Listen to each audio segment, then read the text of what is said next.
Hi there guys, welcome to this video. So today we're gonna talk about boring routines are exciting and exciting routines are boring.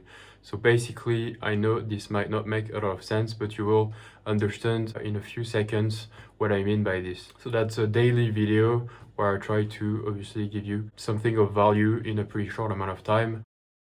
What the hell does exciting routines are boring and boring routines are exciting? Well, basically, I want to explain what I mean by boring routines in this video and by exciting routines.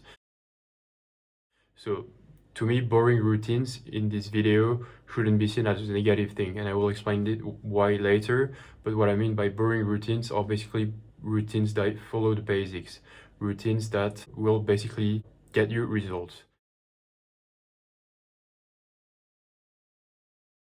And when I mean exciting routines, I basically talk about routines that are sold nowadays in the fitness industry. In the fitness industry, we obviously want to sell as much as possible. It's, what it's always been, and it's not just in the fitness industry, but obviously, bad marketing tactics are here to sell basically things that are making people dream and tell them that they're going to get results quickly. And so to do these things, obviously we have to break the usual, and we have to make things exciting, make it sound exciting, or actually make it in a routine, physically doing actions that do look more exciting.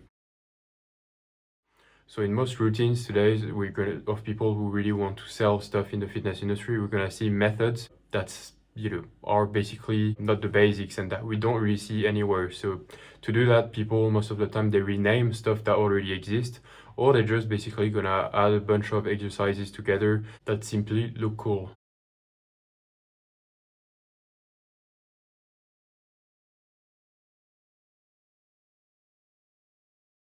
And they could take any basically concept in bodybuilding and add them together and tell you this time you have only to take 15 seconds rest, and after 30 seconds and then you do pyramidal, and then you do a superset drop set.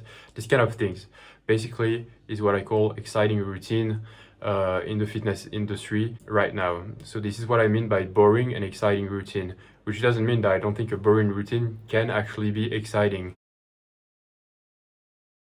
But to give you really, why I said this title, you understand why now. Boring routines are exciting, and exciting routines are boring because the first one will give you results, and the second one won't give you results. Exciting routines in the fitness industry that are always sold to get, these quick results magically, and things that sound exciting are always a disappointment. Whether the boring routines where the basics are followed and there is no really trying to go around what usually works and try to reinvent things, basically do work. So now, if boring routines are the one that work, basically, why would you want to lift? Well, again, here I use the example of, an exciting routine in the way the industry sells it. But it doesn't mean that a boring routine is actually boring. It's just for the example of the video that sticking to the basics is always what works the best, but it doesn't mean that it's not exciting. And what's the most exciting to me is that even a routine, or quite a basic routine, is the most exciting because it gives you results, and it gives you results pretty quickly. A routine that follows the basics but is well optimized for you will give you results quickly. And one of the things I always say is that you actually start really enjoying bodybuilding if you can get hooked pretty quickly with results. And so this is really the goal here. You don't really care if you do like something that really sounds boring at first if it really gives you results, because if it gives you results, usually this boring aspect disappears because you get excited of getting a new PR every 2 weeks, and so you see results quickly in front of the mirror. So that's very interesting, obviously. Of course, it's not just about thinking about the next session and if you're gonna get your PR. Yes, that's very exciting, but obviously you wanna enjoy the present moment when you're training as well, and you wanna enjoy the training that you do. And I don't think it has to be boring either. Training with a basic routine is actually pretty exciting. And in my opinion, we can actually use the techniques that I was, talking about how the industry sells an exciting routine, but it turns out to be boring, to actually help you progress. You just have to do it in the right way, and it's always attached to the basics anyway. And it's not just, concepts of like superset, drop sets that are basically set up irrationally in your plan. Again, I think that you can both have an exciting routine, boring, exciting routine that obviously is exciting because you're gonna, think, when am I gonna hit a new PR? But also because you can actually enjoy the training itself if you understand well how to link these basically techniques that sound exciting to the basics. So how do you basically create a boring, exciting routine? I guess we can now call it like this. So how do you create this? Well, you have to really know what your goals are. Obviously, if you're gonna train towards the goals that excite you the most, it's gonna start to become an exciting thing. So, for example, you're allowed, to make yourself imagine a dream physique. There are certain type of physiques and there are others, and maybe you have a physique that you really like, so maybe a physique with like big forearms, whatever. You can actually decide what you want to aim for. You not just have to like get big, like you can actually decide to maybe put more emphasis on certain muscles than others, and you can actually really decide what you want. And if you already start doing this and that that all your training is going to be towards that, it's going to be exciting to go to the gym and to know exactly what you're doing. I really think that obviously having a dream physique or something that stands out more to you, and then adapt your training towards this. Even if you follow the basics, it's gonna be very exciting because each time you're training, you know why you're doing it. Obviously most of the people really want to go to the gym and just get bigger overall. But I think that, if you actually have like a really dream physique or like something that really stands out, or I want to be someone with a big back, or I want to be someone with big forearms because I think it really looks good on a physique, then, try to personalize your dream physique a bit more and try to go towards what you want to look like.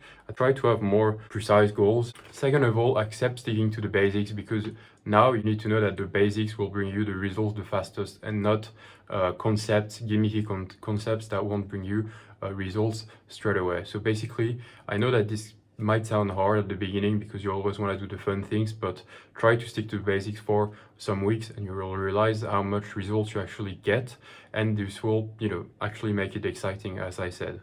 Understand that the concepts, the techniques that exist in bodybuilding are quite interesting for some, but that it's always patience and long-term in natural bodybuilding. So obviously you shouldn't believe that there is any magic in any techniques, because it doesn't exist.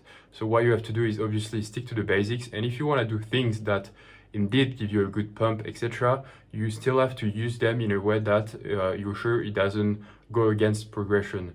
So for example, you have to train in a rational way where you start with your strength work, and at the end you can go towards more hypertrophy work and even some having fun with getting some pump. But this pump that you want to do in your session with some techniques or whatever have to always be measured. So you have to measure what you do when you do them, and you have to improve over time. It's not just about throwing something and doing it with the feeling. You actually want to measure the things. So if you do techniques, pumpy techniques, like you will do like a superset, of like 2 exercise, and both of the things you use drop sets inside, and with very little rest. You can do it, but you have to measure the reps that you do, the sets that you do, and you have to beat these things next time, and you have to make sure that they don't go against your overall strength progression, and you want to do them not too many times because you don't want to tire yourself too much. So you want to do them in moderation. Stick to the most important things, which is strength work and then more hypertrophy work. And if at the end you want to have some fun, killing yourself in training, well, do it, but in moderation. Don't do it too much. It's like going to failure all the time, and for someone that is beginner or intermediate, it's gonna be the road to burn yourself out and not progress because you won't rest enough. So you wanna really you can use these techniques, exciting things that the industry try to sell, but you have to understand how it's linked to the basics and how it's linked to progression, and not detach this from progression, basically. So I hope you enjoyed this video, guys. If you did so, feel free to share, like, and subscribe. I'm always here to help, and I will see you next time for a new daily video that I hope will help you. See you next time.